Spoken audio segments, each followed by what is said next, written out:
Hello दोस्तों, मैं विजय पटेल आप सभी का स्वागत करता हूं आपके अपने यूट्यूब चैनल दबंग क्लासेस में। दोस्तों, आज हम पढ़ने वाले हैं एमपी पुलिस एग्जाम 2017 की शिफ्टों में पूछे गए जीके, जीएस और साइंस के प्रश्न, जो कि आने वाली एग्जाम 2021 की दृष्टि से बहुत इंपॉर्टेंट है। तो चलिए शुरू करते हैं। लेकिन यदि आपने अभी तक मेरे चैनल को सब्सक्राइब नहीं किया है तो आप मेरे चैनल को सब्सक्राइब कर लीजिए और बेल आइकन के बटन भी जरूर दबा लीजिए और इस वीडियो को भी एक लाइक जरूर कर दीजिए। तो चलिए देखते हैं आज का पहला प्रश्न। आज का पहला प्रश्न है प्रश्न क्रमांक 1। ग्राम पंचायतों के संगठन का प्रावधान संविधान के किस अनुच्छेद से लिया गया है? पूछा गया आपसे, ग्राम पंचायतों के संगठन का प्रावधान संविधान के किस अनुच्छेद से लिया गया है? पहला ऑप्शन है अनुच्छेद 39, दूसरा ऑप्शन है अनुच्छेद 51, तीसरा ऑप्शन है अनुच्छेद 42 और चौथा ऑप्शन है अनुच्छेद 40। तो इसका राइट आंसर है ऑप्शन नंबर 4, अनुच्छेद 40। ग्राम पंचायतों के संगठन का प्रावधान संविधान के अनुच्छेद 40 से लिया गया है। संविधान में ग्राम पंचायतों के लिए प्रावधान का सुझाव महात्मा गांधी ने दिया था। आगे बढ़ते हैं अगले प्रश्न की ओर। अगला प्रश्न है हमारा प्रश्न क्रमांक 2। वर्तमान में थल सेना के अध्यक्ष कौन है? पूछा गया आपसे, वर्तमान में थल सेना का अध्यक्ष कौन है? पहला ऑप्शन है आर.के.एस. भदौरिया, दूसरा ऑप्शन है मनोज मुकुंद नरवणे, तीसरा ऑप्शन है कर्मवीर सिंह और चौथा ऑप्शन है के नटराजन। तो इसका राइट आंसर है ऑप्शन नंबर 2, मनोज मुकुंद नरवणे।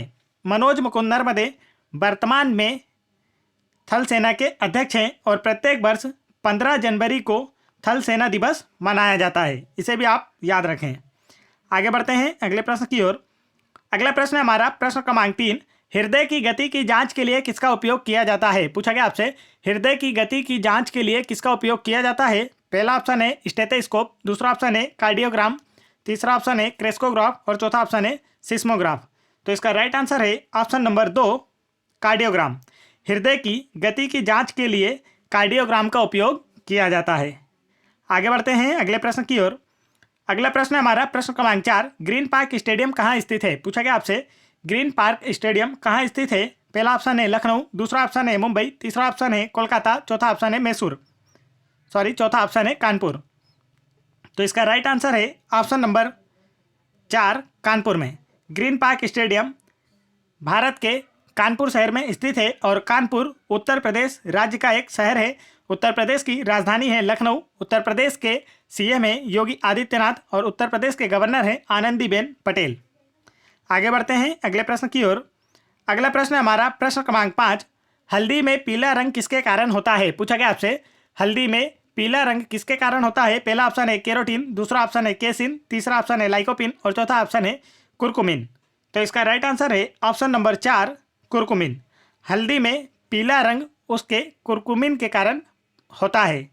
हल्दी का जो पीला रंग होता है उसमें पाए जाने वाले कुरकुमिन के कारण होता है। चलिए आगे बढ़ते हैं अगले प्रश्न की ओर। अगले प्रश्न है हमारा प्रश्न क्रमांक 6। राष्ट्रीय समुद्र विज्ञान संस्थान कहाँ स्थित है? पूछा गया आपसे, राष्ट्रीय समुद्र विज्ञान संस्थान कहाँ स्थित है? पहला ऑप्शन है गुजरात, दूसरा ऑप्शन है आंध्र प्रदेश, तीसरा ऑप्शन है मुंबई, चौथा ऑप्शन है गोवा। तो इसका राइट आंसर है ऑप्शन नंबर 4, गोवा में। राष्ट्रीय समुद्र विज्ञान संस्थान गोवा राज्य में स्थित है। गोवा की राजधानी है पणजी। सीएम है प्रमोद सावंत और गोवा के गवर्नर हैं भगत सिंह कोश्यारी। चलिए आगे चलते हैं अगले प्रश्न की ओर। अगला प्रश्न है हमारा प्रश्न क्रमांक 7। सक्रिय ज्वालामुखी कोटोपेक्सी किस देश में स्थित है? पूछा गया आपसे, सक्रिय ज्वालामुखी कोटोपेक्सी किस देश में स्थित है? पहला ऑप्शन है जापान, दूसरा ऑप्शन है तंजानिया, तीसरा ऑप्शन है इक्वाडोर और चौथा ऑप्शन है उत्तरी अमेरिका। तो इसका राइट आंसर है ऑप्शन नंबर 3, इक्वाडोर में। सक्रिय ज्वालामुखी कोटोपेक्सी इक्वाडोर में स्थित है। आगे चलते हैं अगले प्रश्न की ओर। अगला प्रश्न है हमारा प्रश्न क्रमांक 8। अभय घाट निम्न में से किसका समाधि स्थल है? पूछा गया आपसे, अभय घाट निम्न में से किसका समाधि स्थल है? पहला ऑप्शन है गुलजारी लाल नंदा, दूसरा ऑप्शन है राजीव गांधी, तीसरा ऑप्शन है मोरारजी देसाई और चौथा ऑप्शन है चौधरी चरण सिंह। तो इसका राइट आंसर है ऑप्शन नंबर 3, मोरारजी देसाई। अभय घाट मोरारजी देसाई का समाधि स्थल है और मोरारजी देसाई भारत के प्रथम गैर कांग्रेसी प्रधानमंत्री थे। यह भी आपको याद रखना है। आगे बढ़ते हैं अगले प्रश्न की ओर। अगला प्रश्न है हमारा प्रश्न क्रमांक 9। डाम्फा वन्य जीव अभ्यारण्य किस राज्य में स्थित है? पूछा गया आपसे, डाम्फा वन्य जीव अभ्यारण्य किस राज्य में स्थित है? पहला ऑप्शन है अरुणाचल प्रदेश, दूसरा ऑप्शन है ओडिशा, तीसरा ऑप्शन है मिजोरम, चौथा ऑप्शन है कर्नाटक। तो इसका राइट आंसर है ऑप्शन नंबर 3 मिजोरम में। डाम्फा वन्य जीव अभ्यारण्य मिजोरम राज्य में स्थित है। मिजोरम की राजधानी है आइजोल। मिजोरम के सीएम है जोरामथंगा और मिजोरम के गवर्नर है PS श्रीधरन पिल्लई। आगे बढ़ते हैं अगले प्रश्न की ओर। अगला प्रश्न हमारा प्रश्न क्रमांक 10, तेजाजी का मेला मध्य प्रदेश के किस शहर में लगता है? पूछा गया आपसे तेजाजी का मेला मध्य प्रदेश के किस शहर में लगता है? पहला ऑप्शन है होशंगाबाद, दूसरा ऑप्शन है पिपलिया, तीसरा ऑप्शन है रीवा और चौथा ऑप्शन है सनाबद। तो इसका राइट आंसर है ऑप्शन नंबर 4 सनाबद। तेजाजी का मेला गुना जिले के सनाबद में लगता है। चलिए आगे चलते हैं अगले प्रश्न की ओर। अगला प्रश्न है हमारा प्रश्न क्रमांक 11, गोचो नृत्य किस जनजाति के द्वारा किया जाता है? पूछा गया आपसे गोचो नृत्य किस जनजाति के द्वारा किया जाता है? पहला ऑप्शन है कोरकू, दूसरा ऑप्शन है बंजारा, तीसरा ऑप्शन है गोंड और चौथा ऑप्शन है गवाल। तो इसका राइट आंसर है ऑप्शन नंबर 3 गोंड। गोचो नृत्य गोंड जनजाति के द्वारा किया जाता है। गोंड भारत की सबसे बड़ी जनजाति है तथा भील मध्य प्रदेश की सबसे बड़ी जनजाति है और गोंड मध्य प्रदेश की दूसरी सबसे बड़ी जनजाति है। आगे बढ़ते हैं अगले प्रश्न की ओर। अगला प्रश्न है हमारा प्रश्न क्रमांक 12, उस्ताद अलाउद्दीन खान फेलोशिप किस क्षेत्र में दी जाती है? पूछा गया आपसे उस्ताद अलाउद्दीन खान फेलोशिप किस क्षेत्र में दी जाती है? पहला ऑप्शन है ललित, दूसरा ऑप्शन है साहित्य, तीसरा ऑप्शन है लोक कला और चौथा ऑप्शन है संगीत। तो इसका राइट आंसर है ऑप्शन नंबर 4 संगीत।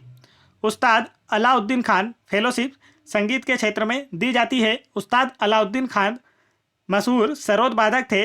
उन्होंने संगीत का सबसे बड़ा अवार्ड ग्रैमी अवार्ड भी जीता था। चलिए आगे चलते हैं अगले प्रश्न की ओर।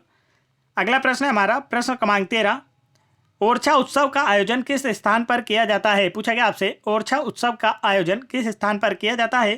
पहला ऑप्शन है इंदौर, दूसरा ऑप्शन है मैहर, तीसरा ऑप्शन है टीकमगढ़, चौथा ऑप्शन है मांडू। तो इसका राइट आंसर है ऑप्शन नंबर 3 टीकमगढ़। ओरछा उत्सव का आयोजन टीकमगढ़ में किया जाता है। आगे बढ़ते हैं अगले प्रश्न की ओर। अगला प्रश्न है हमारा प्रश्न क्रमांक 14, वर्तमान में 2021 में राह के प्रमुख कौन है? आपसे पूछा गया है कि वर्तमान में राह के प्रमुख कौन है? पहला ऑप्शन है अरविंद कुमार, दूसरा ऑप्शन है ऋषि कुमार शुक्ला, तीसरा ऑप्शन है सामंत गोयल और चौथा ऑप्शन है संजय कोठारी। तो इसका राइट आंसर है ऑप्शन नंबर 3 सामंत गोयल। वर्तमान 2021 में राह के प्रमुख है सामंत गोयल और राह भारत की एक गुप्तचर एजेंसी है और राह का फुल फॉर्म होता है रिसर्च एंड एनालिसिस विंग। आगे चलते हैं अगले प्रश्न की ओर। अगला प्रश्न है हमारा प्रश्न क्रमांक 15, बिस्मिल्लाह खान संबंधित हैं। पूछा गया आपसे बिस्मिल्लाह खान किससे संबंधित है? पहला ऑप्शन है तबला, दूसरा ऑप्शन है शहनाई, तीसरा ऑप्शन है सरोद और चौथा ऑप्शन है संतूर। तो इसका राइट आंसर है ऑप्शन नंबर 2 शहनाई से। बिस्मिल्लाह खान का संबंध शहनाई से है। यह एक मशहूर शहनाई वादक थे। चलिए आगे चलते हैं अगले प्रश्न की ओर। अगला प्रश्न है हमारा प्रश्न क्रमांक 16, यकृत शर्करा को किसमें बदल देता है? पूछा गया आपसे यकृत शर्करा को किसमें बदल देता है? पहला ऑप्शन है ग्लूकोज में, दूसरा ऑप्शन है सेलुलोज में, तीसरा ऑप्शन है ग्लाइकोजन में और चौथा ऑप्शन है सुक्रोज में। तो इसका राइट आंसर है ऑप्शन नंबर 3 ग्लाइकोजन में। यकृत शर्करा को ग्लाइकोजन में बदल देता है और यकृत मानव शरीर की सबसे बड़ी ग्रंथि होती है और पित्त का निर्माण यकृत में होता है। चलिए आगे चलते हैं अगले प्रश्न की ओर। अगला प्रश्न है हमारा प्रश्न क्रमांक 17, एंजाइम मूल रूप से क्या है? पूछा गया आपसे एंजाइम मूल रूप से क्या है? पहला ऑप्शन है कार्बोहाइड्रेट, दूसरा ऑप्शन है लिपिड, तीसरा ऑप्शन है प्रोटीन और चौथा ऑप्शन है एमिनो अम्ल। तो इसका राइट आंसर है ऑप्शन नंबर 3 प्रोटीन। एंजाइम मूल रूप से प्रोटीन होते हैं। आगे बढ़ते हैं अगले प्रश्न की ओर। अगला प्रश्न हमारा प्रश्न क्रमांक 18, फीफा के वर्तमान अध्यक्ष कौन है? पूछा गया आपसे फीफा के वर्तमान अध्यक्ष कौन है? पहला ऑप्शन है जियानी इन्फेंटिनो, दूसरा ऑप्शन है ग्रेग बार्कले, तीसरा ऑप्शन है हेमांग अमीन और चौथा ऑप्शन है ग्राहम रीड। तो इसका राइट आंसर है option number 1 Gianni Infantino. FIFA के वर्तमान अध्यक्ष हैं जियानी इन्फेंटिनो और फीफा फुटबॉल की एक संस्था है जिसका फुल फॉर्म होता है international federation of association football और फ्रेंच में इसका फुल फॉर्म होता है federation of international D football association और इसका मुख्यालय ज्यूरिख स्विट्जरलैंड में स्थित है। चलिए आगे बढ़ते हैं। अगला प्रश्न है प्रश्न क्रमांक 19, ओपेक का मुख्यालय कहाँ स्थित है? पूछा गया आपसे ओपेक का मुख्यालय कहाँ स्थित है? पहला ऑप्शन है वियना, दूसरा ऑप्शन है रियाद, तीसरा ऑप्शन है अल्जीरियस और चौथा ऑप्शन है बगदाद। तो इसका राइट आंसर है ऑप्शन नंबर 1 वियना।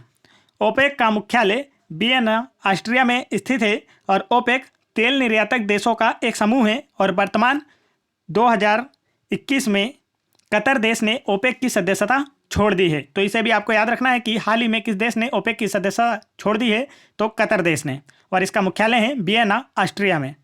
आगे बढ़ते हैं दोस्तों अगले प्रश्न की ओर। अगला प्रश्न है हमारा प्रश्न क्रमांक 20। 10वीं पंचवर्षीय योजना का मुख्य लक्ष्य क्या था? पूछा गया आपसे 10वीं पंचवर्षीय योजना का मुख्य लक्ष्य क्या था? पहला ऑप्शन है त्वरित वृद्धि, दूसरा ऑप्शन है संचार क्रांति, तीसरा ऑप्शन है सभी को शिक्षा, चौथा ऑप्शन है न्याय के साथ संसाधनों का वितरण। तो इसका राइट आंसर है ऑप्शन नंबर 1 त्वरित वृद्धि। 10वीं पंचवर्षीय योजना का मुख्य लक्ष्य था त्वरित वृद्धि। चलिए आगे बढ़ते हैं अगले प्रश्न की ओर। अगला प्रश्न है प्रश्न क्रमांक 21। 100 रुपये के नोट पर किसके हस्ताक्षर होते हैं? पूछा गया आपसे 100 रुपये के नोट पर किसके हस्ताक्षर होते हैं? पहला ऑप्शन है सचिव वित्त मंत्रालय, दूसरा ऑप्शन है वित्त मंत्री, तीसरा ऑप्शन है राष्ट्रपति, चौथा ऑप्शन है आरबीआई के गवर्नर का। तो इसका राइट आंसर है ऑप्शन नंबर 4 आरबीआई के गवर्नर का। 100 रुपये के नोट पर आरबीआई के गवर्नर के साइन होते हैं और वर्तमान में आरबीआई के गवर्नर हैं शक्तिकांत दास और यह 25वें नंबर के हैं। इनका नंबर भी आपको याद रखना है कि शक्तिकांत दास किस नंबर के आरबीआई के गवर्नर हैं, तो 25वें नंबर के। आगे चलते हैं दोस्तों। यदि आप लोगों को वीडियो पसंद आ रहा हो तो वीडियो को एक लाइक जरूर करें और मेरे चैनल को भी सब्सक्राइब जरूर कर लें और इस वीडियो को अपने दोस्तों के साथ भी जरूर शेयर करें। और यदि आप लोगों को MP police exam 2016, 2017, NTPC exam 2016, 2017, 2021, jail प्रहरी एग्जाम 2018, 2020 एवं अन्य सभी एग्जाम के प्रीवियस ईयर्स पेपरों के जीके, जीएस और साइंस के क्वेश्चंस की वीडियो देखना है तो आप मेरे चैनल की प्लेलिस्ट में जाकर वहां से देख सकते हैं। और आप इन सभी वीडियो की पीडीएफ फाइल भी फ्री में डाउनलोड कर सकते हैं और यह सभी पीडीएफ फाइल मेरे टेलीग्राम चैनल पर उपलब्ध हैं और टेलीग्राम चैनल की लिंक मैंने इस वीडियो के डिस्क्रिप्शन में दे रखी है, तो आप वहां से जाकर उसे ज्वाइन कर सकते हैं। तो चलिए आगे बढ़ते हैं। अगला प्रश्न है हमारा प्रश्न क्रमांक 22।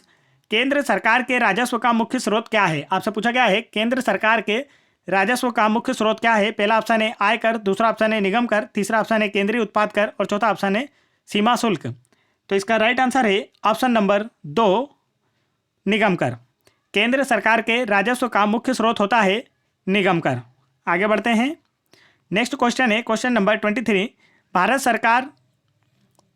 भारत में शंकुधारी वन कहाँ पाए जाते हैं? पूछा गया आपसे प्रश्न क्रमांक 23 में भारत में शंकुधारी वन कहाँ पाए जाते हैं? पहला ऑप्शन है मध्य प्रदेश, दूसरा ऑप्शन है सतपुड़ा पहाड़ियाँ, तीसरा ऑप्शन है हिमालय, चौथा ऑप्शन है राजस्थान। तो इसका राइट आंसर है ऑप्शन नंबर 3 हिमालय में। भारत में शंकुधारी वन हिमालय क्षेत्र में पाए जाते हैं और हिमालय पर स्थित माउंट एवरेस्ट विश्व की सर्वाधिक ऊंची चोटी है जो कि नेपाल देश में स्थित है। चलिए आगे बढ़ते हैं अगले प्रश्न की ओर। अगला प्रश्न है प्रश्न क्रमांक 24। कौन सी पर्वत श्रृंखला विश्व में सबसे बड़ी है? पूछा गया आपसे कौन सी पर्वत श्रृंखला विश्व में सबसे बड़ी है? पहला ऑप्शन है हिमालय, दूसरा ऑप्शन है एंडीज, तीसरा ऑप्शन है काकेकस और चौथा ऑप्शन है अलास्का। तो इसका राइट आंसर है ऑप्शन नंबर 2 एंडीज। एंडीज पर्वत श्रृंखला विश्व में सबसे बड़ी है और यह आपसे पूछा जा सकता है कि कौन सी पर्वत श्रृंखला विश्व में सबसे लंबी है, तो उसका आंसर भी होगा एंडीज और यह दक्षिण अमेरिका में स्थित है। आगे बढ़ते हैं अगले प्रश्न की ओर। अगला प्रश्न है प्रश्न क्रमांक 25। हिंदू विधवा पुनर्विवाह अधिनियम कब पारित किया गया? पूछा गया आपसे हिंदू विधवा पुनर्विवाह अधिनियम कब पारित किया गया? तो इसका राइट आंसर है ऑप्शन नंबर 2 1856 में। हिंदू विधवा पुनर्विवाह अधिनियम 1856 में पारित किया गया था। आगे चलते हैं प्रश्न क्रमांक 26। निम्न में से किसके निवेदन पर अल बरूनी भारत आया था?